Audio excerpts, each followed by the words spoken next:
up to freedom land. Ain't gonna let discrimination turn me around, turn me around, turn me around. Gonna let discrimination turn me around. I'm gonna keep on walking, keep on talking, marching up to freedom land. Ain't gonna let no hatred turn me around, turn me around, turn me around. Ain't gonna let no hatred turn me around. Gonna keep on walking, keep on talking, marching up to freedom. Good evening, and welcome to Sizzling in Mississippi. Coming to you live from downtown Jackson, Mississippi, the We Believe Digital Studios on Livingston Road. And happy to be here as always with my co-host, Maahti Jone Primm. How are you this evening? I'm great, Chris. How are you? It's a Monday, Happy Monday. and here we are. Woo! Sizzling. Sizzling. There's a lot to talk about. And Yes, and, indeed. and you know, I was looking at the equal the Equal Justice Initiative calendar, Okay. which I just love to do, and lo and behold, going to dovetail right into our big topic for this evening, and that is the Dred Scott decision. You know, that was March 6th in 1857. Yes. Supreme Court rules black people are not citizens. Right. Now here we are in 2023, and we got white, Christian, Republican legislators drafting bills to take away the autonomy, to take away to usurp the authority of our black leadership and take away the autonomy of the voting bloc in our predominantly black city. Yeah. The Sons of the Confederacy are doing this. The Sons of the Confederacy. Yeah. Yeah. So, you know, I mean, you have to think about it. It was just last month, February the 7th, that we celebrated the 10th anniversary of the passage of the 13th Amendment. Right. The 10th Yeah. 10th anniversary. The 10th anniversary.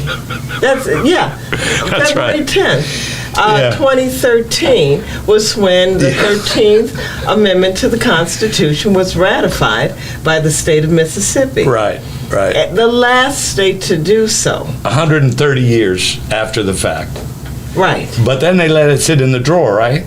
They didn't send it to the archivist. No, they didn't. And so it went on for another 18 years. Right. Under a different governors. I think, did we report on this, either this show or another show? Right.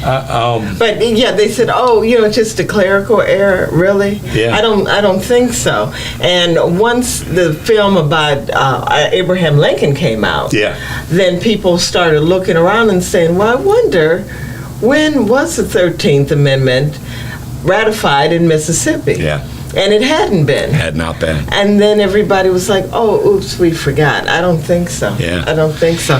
So it's only been 10 years, and Dred Scott still stands. That's right. Yeah. Dred Scott still stands in the hearts of many in Mississippi. Yeah. Yeah. Yeah. And still on paper. And in other places too. Right. But surely, you know, this show isn't called Sizzling Mississippi by accident. No. No, so, and we just try to illuminate these things for the viewers, and maybe the information is well known to some, maybe it's new information to others, but we just try to talk it through and talk about it and see what we can learn. I feel like I learned from you, and hopefully that's mutual. Right. And then all of us learn together and be on, you know, generally one accord, and try whenever we can. It's hard because we're always talking about the problem. But let me back up for a moment and say what the 13th Amendment was for people who may not know. Okay. The 13th Amendment was the amendment to the Constitution that made slavery, so-called slavery, illegal. Abolished. It abolished it with the exception of those who are convicted felons. Yeah. Yeah. Yeah. And just crazy. So many linkages to things like that so long ago, and yet here we are dealing with these things today. Right. Just an example, I listen every now and then. I'll tune the radio into Super Talk Mississippi, Okay. which is a Republican stronghold. Okay. And they have coverage over the whole state, over 50 different network stations, what have you. Sure. So they blanket the state with this red meat. Mm-hmm. And today, what they decided to talk about was a Chris Rock and a Netflix special. Yeah. And I just thought that, now the producer or co-host there is an African-American male. Okay. The host of the Gallo show, Paul Gallo, I assure you, is not an African-American male. Right. And I just found it interesting that of all the things that they wanted to make a deal out of, they decided to bring that back up. Right. Just going to remind everybody Right. It was about that black man hitting another black man on national television Right. during an award show. Yeah, he slapped him, and I in defense of his wife, and this is protocol. Actually, I mean, if you go to what's considered the mother country for America, Great Britain, right? Well, yes. Great quote unquote Britain. Yeah. And isn't that what men did back in the day? Surely. Chivalrous men. They would take Chivalrous out men. their gloves and slap another man across the face. Yeah. Yeah. So why are we tripping now? That's right. Yeah. That's right. So, Yeah, he did it, and so what? Well, we're glad you're joining us today. We do have a call-in number. It's 1-800-492-5186. 1-800-492-5186. Or you could join us in the chat, as several people do on a weekly basis. We'll be looking at your comments as they come along and try to incorporate your voice in all this. Very important that people have a voice and people be able to share unencumbered in supposedly a democracy.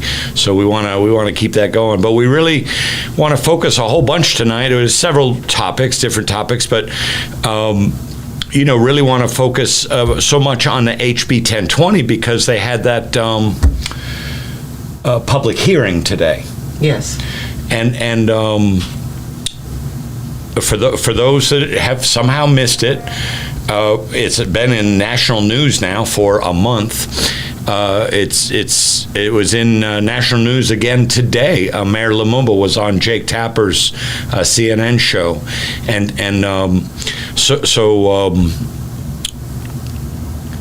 what you have is an out of the area lawmaker that has decided that he's going to solve Jackson's problems by creating a new judicial district inside the Capitol Complex Improvement District. But instead of having elected officials, they'll be appointed officials. And then to expand the Capitol Complex Improvement District, but to expand it, interestingly, into the area of Jackson that has the high Jackson, 85% black city, but they choose to expand this Capitol Complex Improvement District into the whitest part of the city, this part of the city that has the most white inhabitants. Right. And wow, and now isn't that interesting in a black city? And on top of that, what was the number? 17 point. I'm sorry. And on top of that, in order to pay for all this, everybody got to pay for all this. And so Jackson itself will forfeit 18.758% of its normal state allocations to fund the bill. Yeah. To fund the bill, which usurps the black leadership of a black city and takes away the voting autonomy of our predominantly black voters. Right. It does. So that's what that. Oh, and also tucked up in there, Right. is that this new Capitol Complex Improvement District, Capitol Complex Police Department, Right. that supposedly is confined now Yeah. to the current Capitol Complex Improvement District, which has already been expanded once now out to 25 square miles, is now going to get to patrol the whole city, the whole Black City. These are the people that really been on the job for real since last June. Right. And they've shot 4 people so far, killing 1. Right. And all 4 of those are black men. All 4 of those are black. Yeah. So that's what we got. That's what we got going on. And this passed in the House. It was amended, significantly amended. Right. Started out being 1,040 pages long. Right. And got amended significantly, and was passed by the House and transferred over to the Senate 2 weeks ago. So today they had a public hearing, and Jody Owens, the DA, yes, spoke down about it. All right. And then Jayla Lewis' mother, yes, the victim, the Capitol shooting victim. Pretty sure he was unarmed, but I can't say that definitively right this second. Sure. Do you know for sure? I don't know for sure. Yeah. So anyway. But it didn't seem, as I recall, that there was a gun. I don't recall it either. Yeah. And in any event, and his mother testified at this public hearing today, telling about, if you're going to let Capitol Police patrol the entire city of Jackson, that leaves me terrified. Yeah. And angry. Yes. Is what she had to, really the gist of what she had to say. Yes. So I'm going on and on here, Maahti. What say you about all this and the changes and? The changes aren't good enough. I think the bill just needs to die, because nobody asked for the representative from Senatobia or Horn Lake to come in and solve Jackson's issues. Right. We don't need that. We're working on our own. This weekend we had Stop Trashing Jackson campaign. Very successful, and it's an ongoing program. And we're going to get this city cleaned up. Was that the thing that you told me about? There's a certain partner that's going to help defer the cost of that? Or was this totally organic?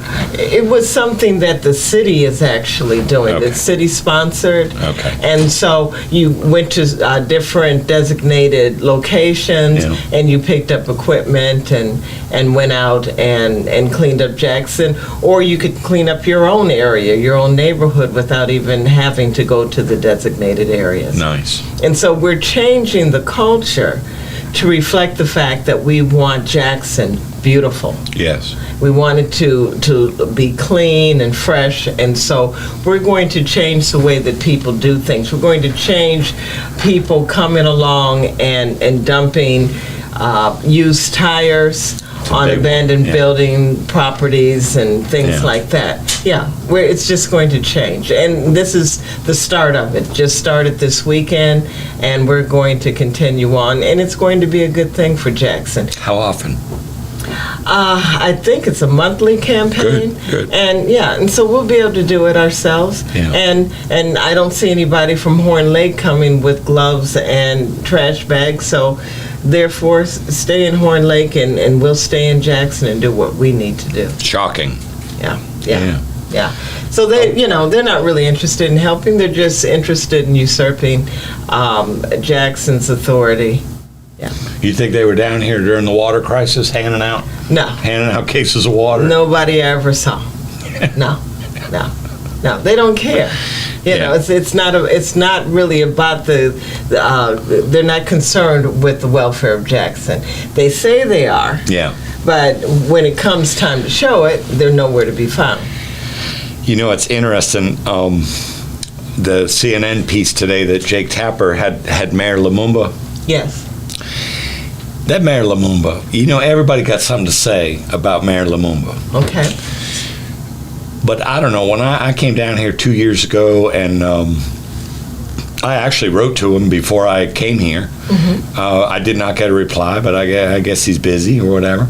But I don't know, I've just had him pegged for, I know he's got a very strong conviction about him. And I don't know who it would take to back him down, when he states his positions on things. Yeah. he seems to me to be really intelligent, but at the same token,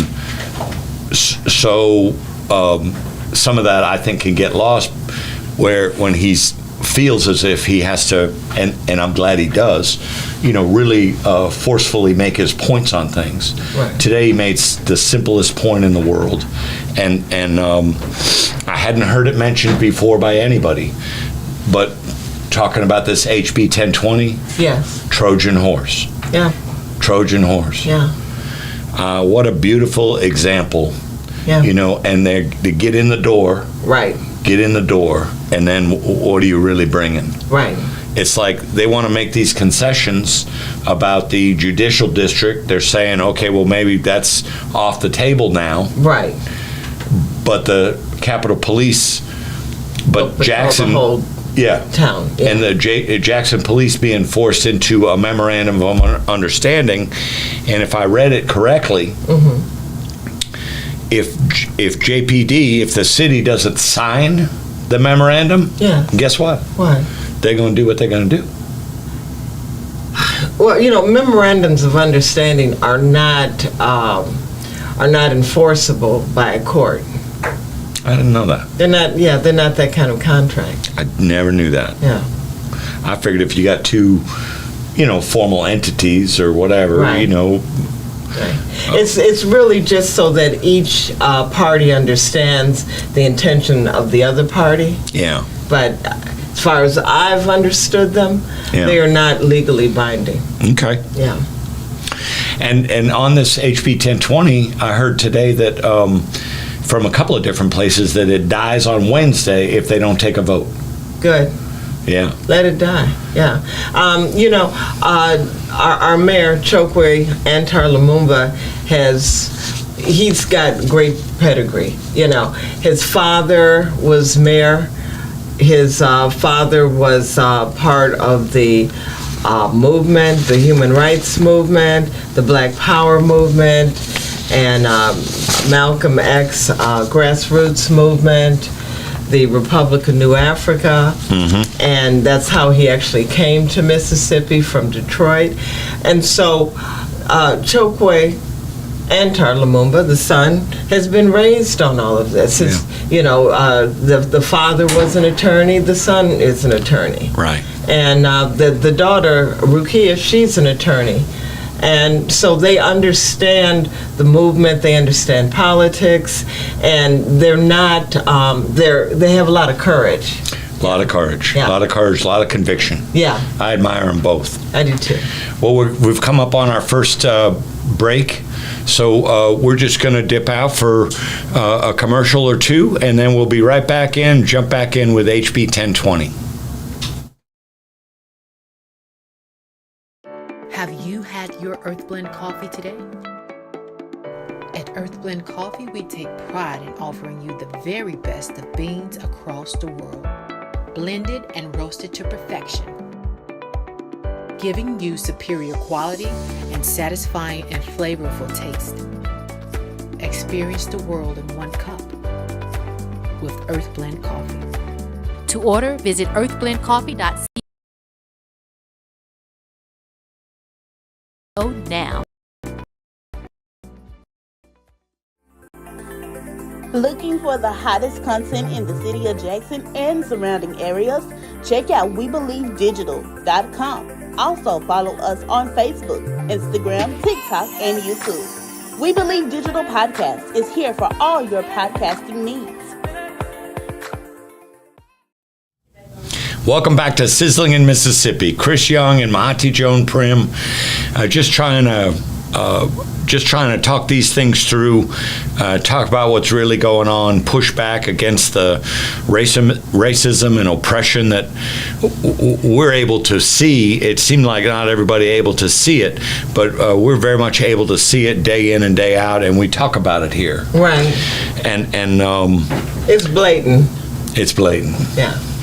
And so HB 1020, I mean, Wednesday will be here before you know it. So if they can just keep this thing from a vote and let this die down, I mean, it isn't like they're not going to try again. Right. If it does die. Right. But at least we will have learned even more Right. from the way they try to do the way they try to do. Exactly.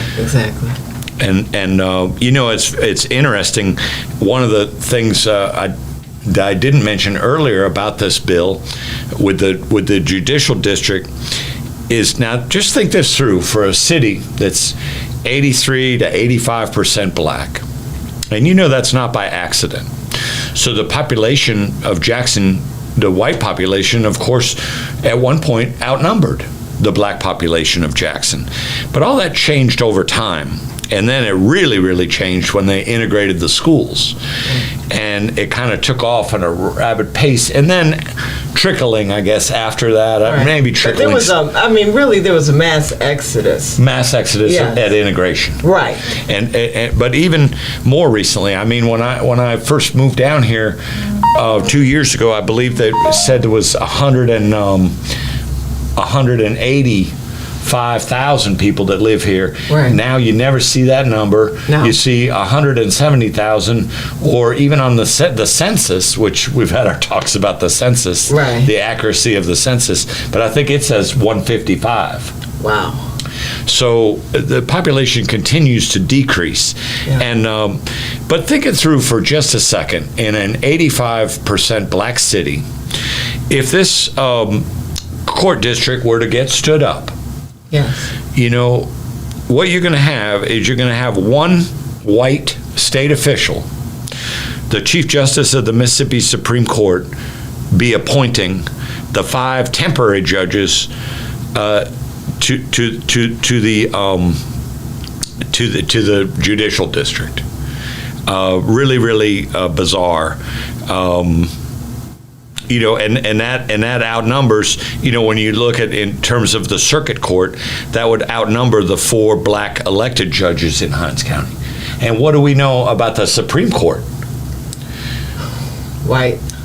1 black member. Right. Since 1985, when Justice Reuben B. Anderson was appointed Right. by Governor, how do you pronounce it? Allain, Allain, something like that. Mm-hmm. He became the first black justice appointed to the Mississippi Supreme Court in 1985, not 1955, 1985. Right.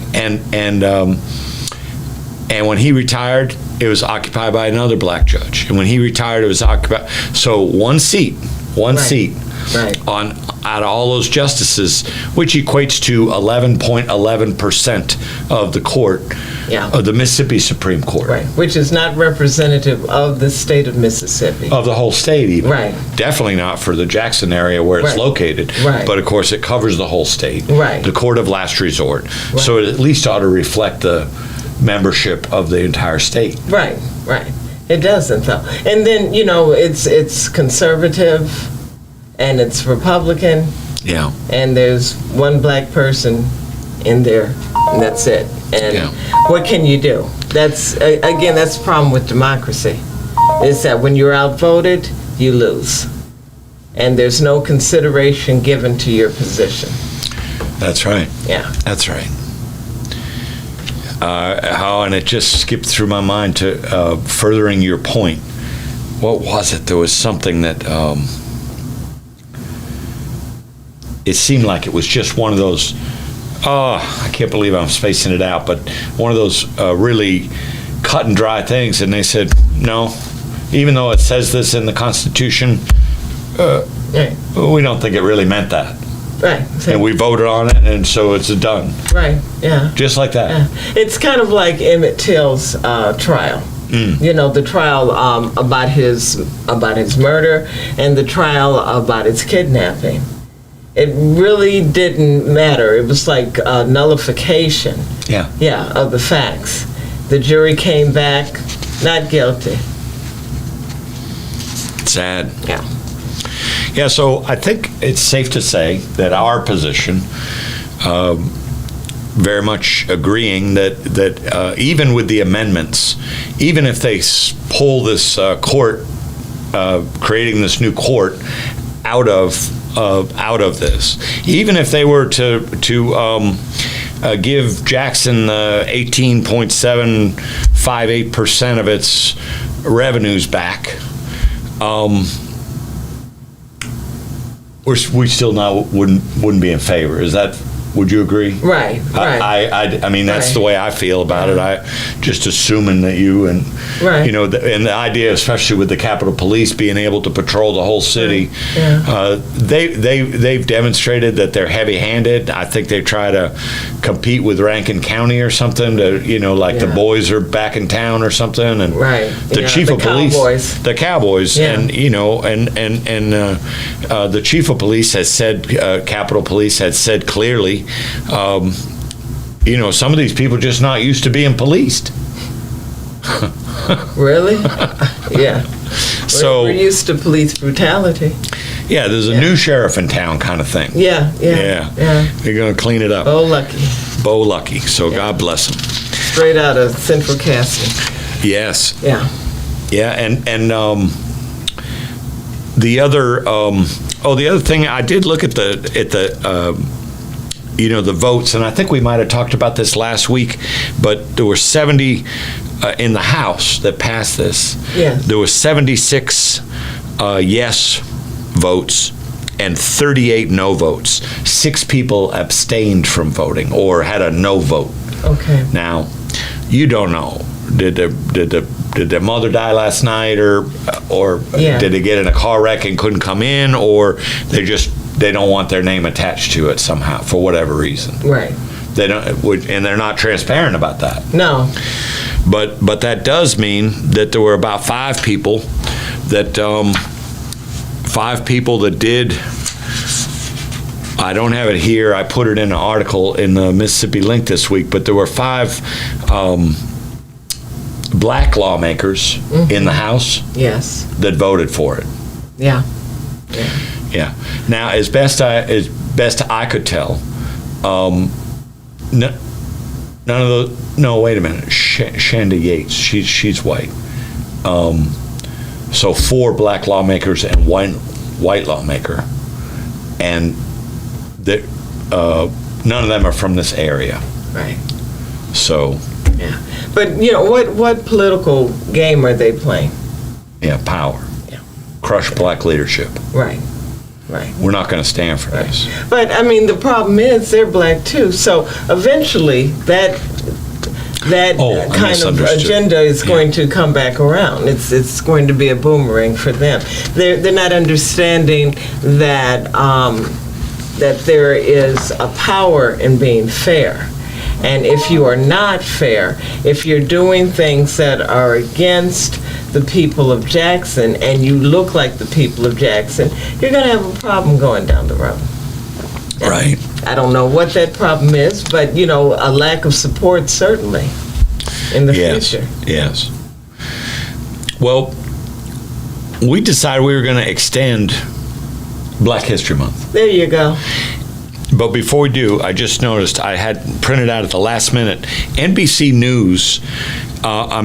If you're looking for another source of information about all this Mississippi Capitol Police and all, NBC News just did a story yesterday, NBC News exclusive, on the Mississippi Capitol Police under fire for a string of shootings, is rewriting its rules on force.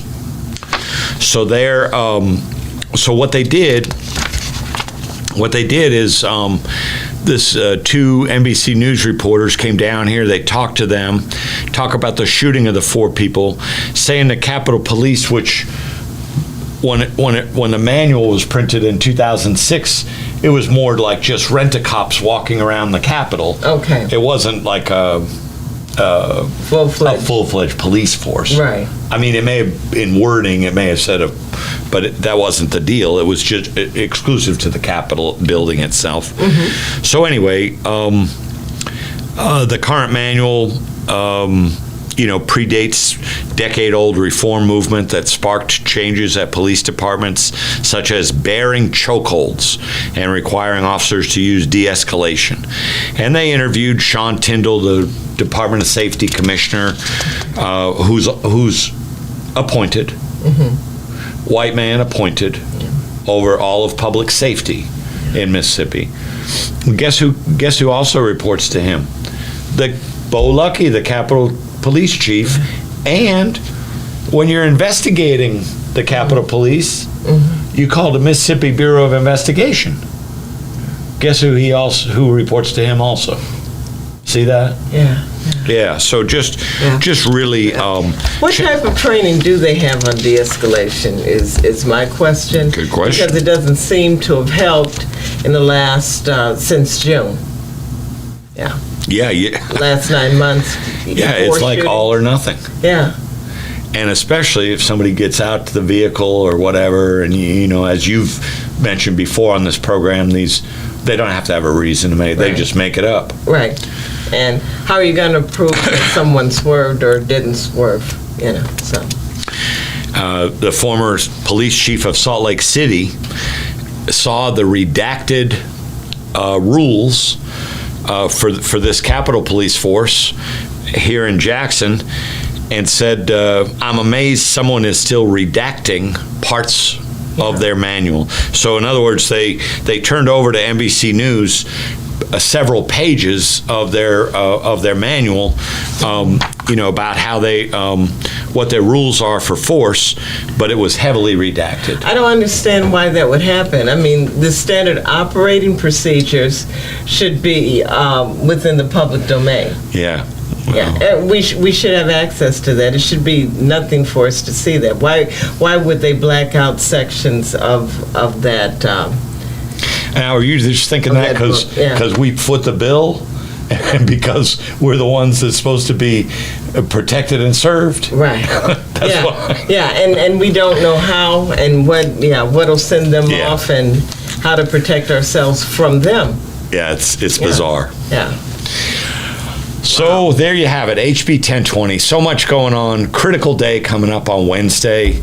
I don't know about any of you, but I'm gonna be saying a prayer that somehow, some way, enough people have called in to Delbert Hoseman's phone number to get that. Oh, I think I got that for the viewers too. Okay. I don't. I'm sorry. Thought I had it. 359. I think it's 601-359-3200. Gets you the voicemail for Delbert Hoseman, the lieutenant governor. See, he presides over the Senate, so he has a lot of power on whether or not this gets killed or not. Okay, right. So 359-3200. 601-359-3200. I wish I had it in front of me, but I think that's a good number because I just called it a couple of days ago. Okay. So we transition over to our extended Black History Month? Yeah. You know what's weird? Is that March is Women's History Month. Yeah. And so now what are we going to do with that one? Okay. We're merging. So it's going to be a Black Women's History Month? Why not? Okay. Who you want to talk about? Oh, my goodness. Or what do you want to talk about? We can talk about... Because I got a doozy. Oh, really? Yeah, no, ladies first. Oh, well, no, your doozy will... My mama don't, no. Don't be making my mama roll in her grave if I didn't let a lady go first. Okay, all right. Well, this little lady says Ida B. Wells. Ida B. Wells. Right, from Holly Springs, Mississippi. Okay. First generation in her family born outside of enslavement. A true warrior. So strong, in fact, that she was one of the people who was founding the NAACP, and they were like, you know what, you're kind of too strong for us, so we're gonna move away from you. And she was and she went on to be an anti-lynching activist. And we could certainly use her today. I just found out about a lynching that occurred in 2018. 2018. And there's no acknowledgement of it really here in Mississippi. James Andrew Thomas. Yeah. In Scott County, hanging from a tree. Yep. Yeah. And she was one who fought lynchings. Tooth and nail, moved to Chicago, was a newspaper publisher, married an attorney, and from day one until the end of her days fought for the rights of women to vote, fought for the rights of black women, fought for the rights of black people to be safe in their own persons. Yeah. Fearless crusader. And we have a coin with her, honoring her, I believe. We have a postage stamp. Yes. Honoring her. Right. But there was one other thing that was attempted that didn't go through, and I can't remember what that is right now. Remarkable woman. Yes, yeah. You know, Harriet Tubman, before Trump took office, there was a discussion about adding her image to the $20 bill, and at the same time maintaining Andrew Jackson's image on the $20 bill. So they would have Harriet Tubman on one side and have Andrew Jackson on her back on the other side.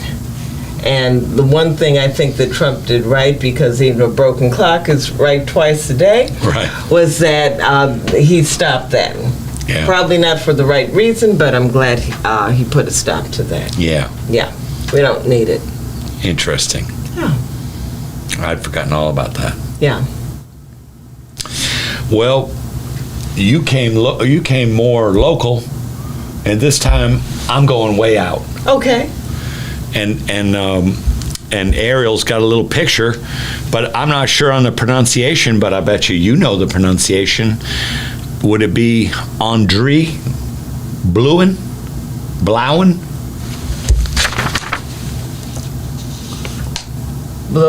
Yeah. Blouen. Uh-huh. And Ariel's going to put her picture up there for the audience. And another formidable and unlikely heroine. Born in the Central African Republic, she mobilized women. Now, look, this is, it appears, the real nexus of her, 10s, 20s, and 30s. Okay. Into the 1910s, 20s, and 30s. Mobilized women against Belgian colonial rule during the fight for independence.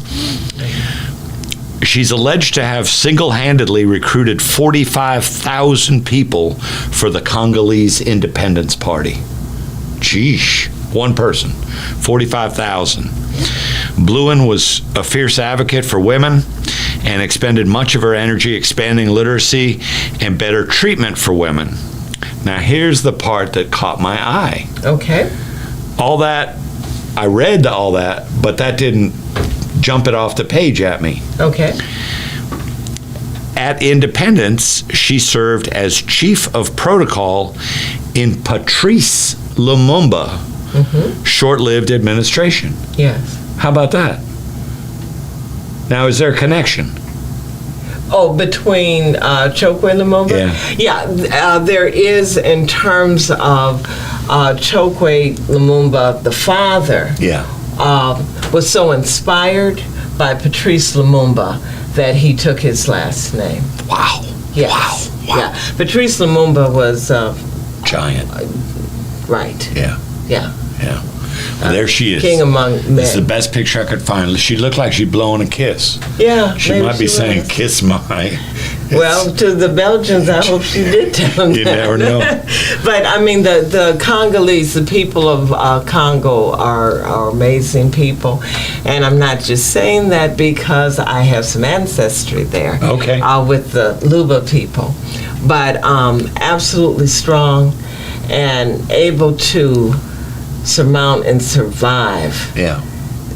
Belgium. Yeah. That was just awful. Leopold. He was just a maniac. He would cut off, because Congo, they have such abundant natural resources such as rubber, and he came up with rubber quotas, and if you did not meet your quota, he might cut off a limb or cut off breast or cut off lips. He was just the devil incarnate. Yeah. Yeah. And somehow the people survived. Yeah. Yeah. Well, there we go. So we extended Black History Month, talking a little bit, and Maahti, I took some schooling, I don't know, a few weeks ago, because, you said the simplest little thing, but I guess just where I'm constructed and how I grew up and everything, my focus has always been so predominantly on Black History Month here in the United States. So I just wanted to share with you that I took the schooling. Yes. And I decided to go And you went global. Pan. Thank you. Yeah. Pan-African. So Good that's what for we call you. learning from each other. Gold star. So we ran, right. So we ran over our commercial break. So let's go ahead and jump to it now. We'll be right back with a few more items for our final segment. SocratesGarrettENT.com is a diversified firm specializing in recycled aggregates and crushed concrete. SocratesGarrettENT.com's recycled materials provide the construction industry with significant economic and environmental benefits by recycling clean concrete rubble into M.Dot grade rock materials. Recycled aggregates and crushed concrete can be applied to driveways, road construction, bank protection, parking lots, general bulk fills, and more. For more information, please call 601-896-0084 or visit us online at SocratesGarrettENT.com. And welcome back to Sizzling in Mississippi.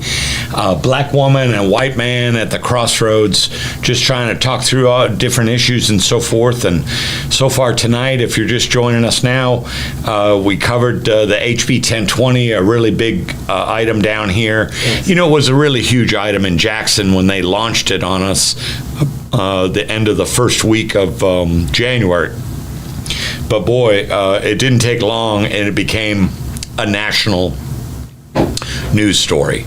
So you know, and thank God for that. And you know, it's so interesting that people want to poo-poo. They say, oh, well, they're woke or something, that when they complain about transparency. Right. But if it's not for these reporters, I mean, these reporters, many of them just dog it in the pursuit of information. You know, we would live so much more shallower lives, you know, but they help to open us up and introduce us to things. Right. I heard Mr. James Meredith say, "So goes Mississippi, so goes the world." I love that. Yeah. I love that.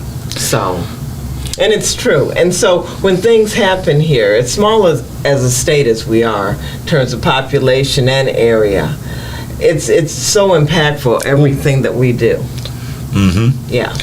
And so, yeah, and then if you're just joining us too, we touched on a little bit of Black History Month extended, and we may just turn around and do that from time to time. We may just pop up with a little Black History information, regardless of what month of the year it is, because you know, generally speaking, the African Americans in the state of Mississippi, I don't know, what would you give for a percentage? You're much more familiar with the state than I am.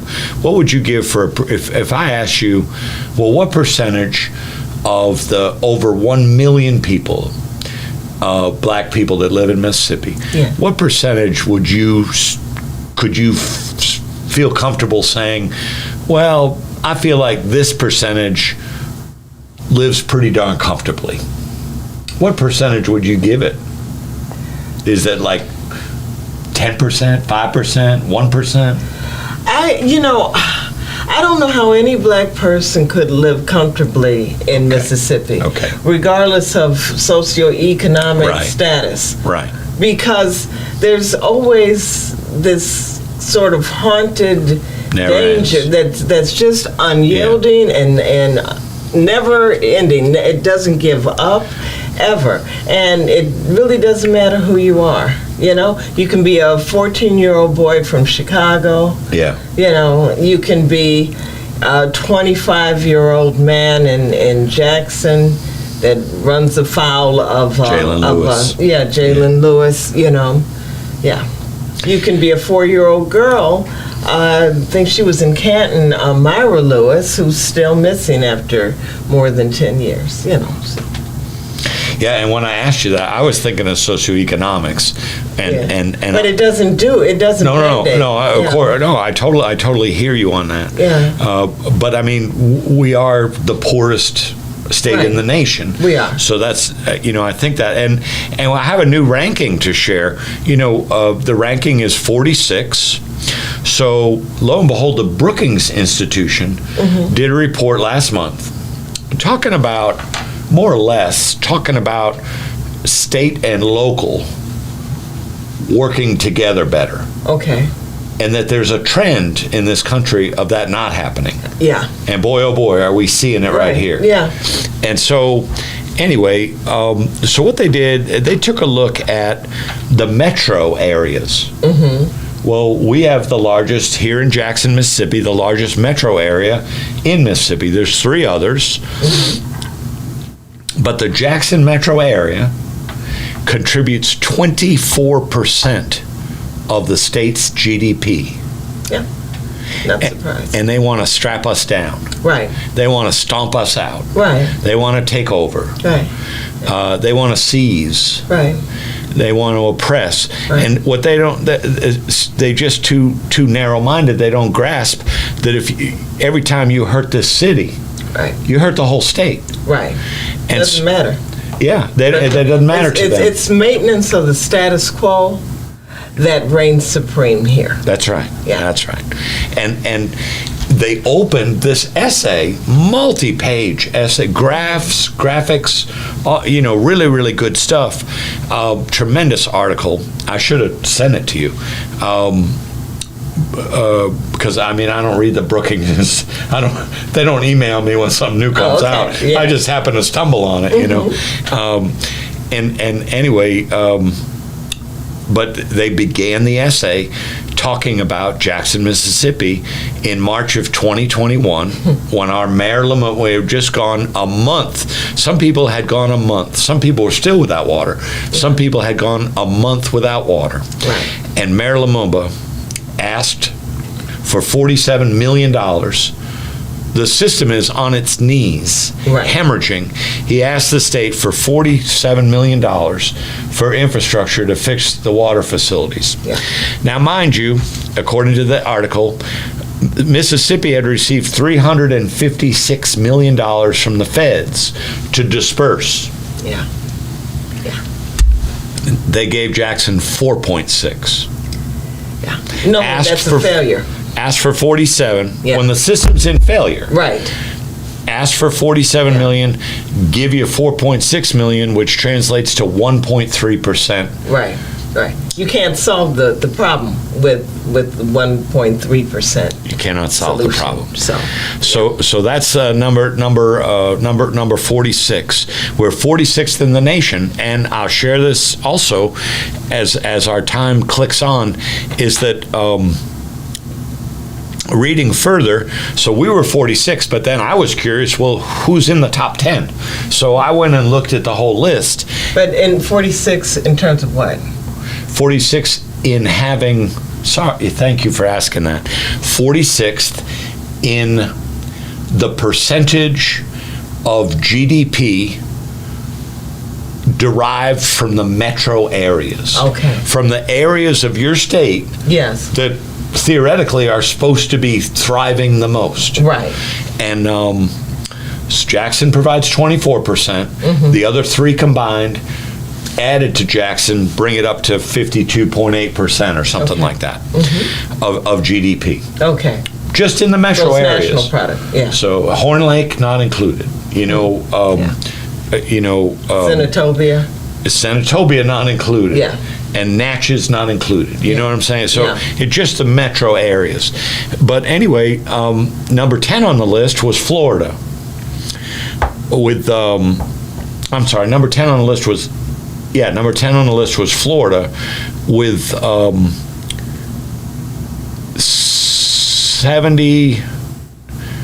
70-some percent of their GDP is derived from their metro areas. Yes. And Arizona was number 8 on the list, and something like 97. What would that be, like Santa Fe and Phoenix, and Santa Fe and Tucson, maybe Albuquerque area. maybe that's state capital. So. Number 8 on the list. Yeah. 97% of their state's GDP derived in the metro area. So again, back to the first point. When these people, these white Christian Republican legislators, try to stomp out black leadership. They try to shoot Jackson in the foot every chance they get. Right. This HB 1020 is like a direct aim at the heart. But what they don't grasp, because of their narrow-mindedness, is that they're hurting the whole state when that happens. Right. When Jackson wins, Mississippi will win bigger. Right. And they don't get that. Well, again, they got to maintain the status quo. That's their priority. So they don't care how much it hurts. Yeah. And it hurts them as well, like you said. But that's not their main concern. Amazing. Yeah. So that's Domination the new... and white supremacy is. So that's what you have to do. Going to add it to my rankings list. One more in the low 40s or 50s. Yeah. And the other thing, Maahti, was this Dilbert. I got a disclaimer up front. It's been a lifelong problem of mine. Now, at one point in my life, people said I did take, Chris, you take life way too seriously. At other times in my life, I've been told, you acting a fool. You need to straighten up tall in them shoes. And then, so I don't know. But from the time I was a little boy, I think there was a little period of time when the Boston Globe Sunday edition came out, because that's the only paper that got delivered to the house. Okay. There was, I believe, a cartoon called Nancy, and for some reason I remember looking at that strip. But I can't remember. My mother used to send me things with Garfield on them. I barely know who Garfield is. I couldn't care less about Garfield. I certainly don't want to read a cartoon about Garfield the cat. Yeah. So I'm just not a cartoon person. Yeah. But apparently there are a lot and it's column name. They call them comic strips. Comic strips. Yes. Dilbert rather. Dilbert. Yeah. Apparently that's a very popular one. I've seen it. I don't read it. Yeah. Yeah. It's never been any. Didn't do it for you. Yeah. No. Yeah. So the cartoonist that authors this comic strip, it looked like he's getting more and more. He sat for a regular YouTube show last month with a plan. It says to stir up a hornet's nest, but they had no idea how badly that he was going to get stung. He told the Washington Post, I shook the box intentionally. I did not realize how hard I shook it. And what the guy said on his February 22 episode of Real Coffee with Scott Adams, the creator of the Dilbert comic strip, decided to riff on a much criticized Rasmussen poll and promote a type of segregation. He declared that black Americans are part of a hate group and urged white people to, quote, get the hell away from black people. Well, within a week, he was dropped from hundreds and hundreds of newspapers around the country.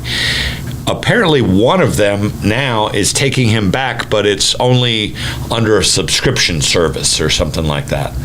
But and so now you have other cartoonists going out there, and one of the things they said that I thought was really, really interesting, which you'd probably be able to articulate much better than me, is there is a line, even when you're poking fun, there's still a line of respectability. Yeah. There's still a line of decency or something like that. And these other cartoonists are now going on record saying that no, this guy is off the charts, and stuff like this is bad for our culture. Yeah. It's hurting our country. We need to make a change. Yeah. And then the other piece is some people are shocked that the other cartoonists are like in lock force against this guy. Yeah. But do you make anything of that? Welcome to America. It just seems to be two halves, and they never meet. Yeah. It's like you look at Trump, and you have those who support him. Yeah, you have those who support him, and they support him unconditionally, no matter what he says, no matter what he does. And it's the same type of people that support Scott Adams. Yeah. You know, the creator of the Dilbert comic strip. Then you have other people who are saying, you know, what are we really doing here? And what kind of America do we want to see? Do we want to see one that where we can be peaceful with one another because we know a house divided against itself can't stand? But yeah, these two forces, and there's really no reconciliation between the two right now. And the interesting, yes, and the interesting part of that too, these divisions, and back to that other, the Brookings Institute essay, these divisions, they're costing states and localities billions a year in federal dollars when they're not working together to do joint ventures and stuff. Right. And so if you don't work together towards improving things, you're stifling your economics. Right. You stifle your economics, you further erode the human condition. Right. Horrible. Yeah. But I mean, you look at America's past. You know, you take millions of people and you subjugate them into a status of property. Yeah. And you work them to death for free and against their will. Yeah. So why not Scott Adams? You know, we should expect him out of what we call America. Yeah, we shouldn't be shocked when something like that comes up. Yeah. It's just that it had such a high profile. Yeah, and it's nasty. You know.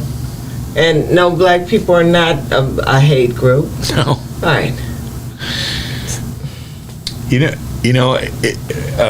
It's silly. It may be silly to some, but it's not lost on me. You know, this 2 years ago this month is when I moved to Mississippi. Okay. I did so of my free will. Okay. I wanted to come here. Wow. Shocking to some. But if I take a look back of all the people that I've met since I've been here, I mean, from the first night I came here with a motel clerk that I talked to because I couldn't get into my apartment till the following day. And then starting with the rental leasing agent or whatever, there, you know, the hundreds and maybe a lot of people.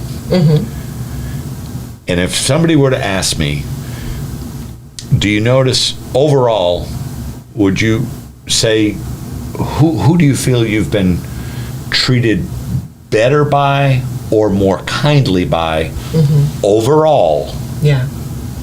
Guess what the answer would be? Black people. Correct. Yeah. Correct. Yeah.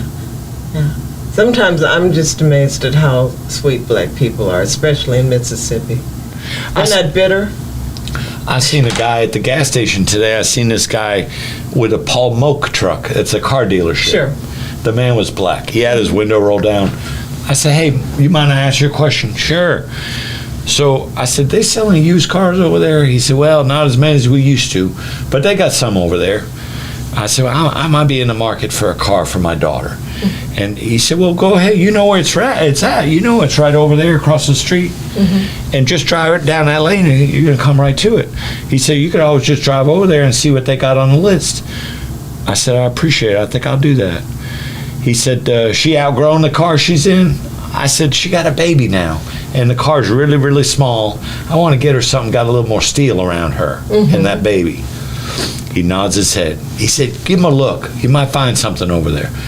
Total stranger. Right. Just as kind as could be. I know. You know? Yeah.